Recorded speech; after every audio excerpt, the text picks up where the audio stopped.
মানুষের উৎপত্তি কোত্থেকে এলো? কোরআনে কারীম তা পরিষ্কার করে বলছে, তোমাকে কিভাবে সৃষ্টি করেছে তুমি দেখো।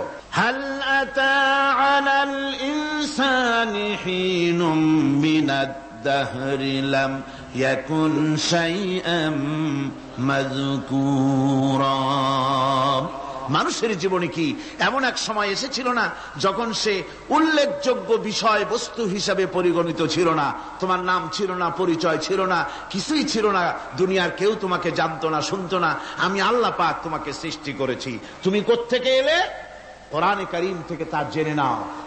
আল্লাহ রাব্বুল আলামিন বলেন, ইন্না খালাকনাকুম মিন তুরাবিন সুম্মা মিন নুতফাতিন সুম্মা মিন আলাকাতিন সুম্মা মিন মুদগা। আমি রব্বুল আলামিন তোমাকে সৃষ্টি করেছি, মাটির উপাদান দিয়ে তৈরি করলাম।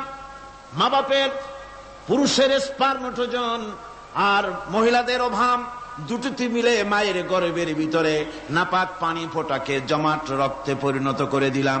এই জমাট রক্তকে গোশত বানালাম, কচি কচি হাড় দিয়ে একটা বডি, একটা স্ট্রাকচার তৈরি করলাম। তারপরে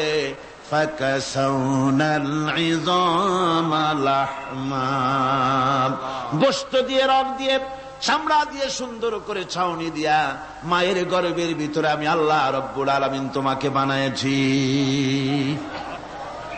মায়ের পেটের ভিতরে ফি কারারিম মাকিন, একটি সুরক্ষিত জায়গায় তোমাকে আমি রেখে দিলাম, যেখানে কোনো রোগ, কোনো জার্ম যেখানে পৌঁছতে পারবে না, কোনো অসুবিধা হবে না। এমন একটা জায়গায়, এমন একটা ইন্টেনসিভ কেয়ার ইউনিটের ভিতরে রেখেছি। সুবহানাল্লাহ।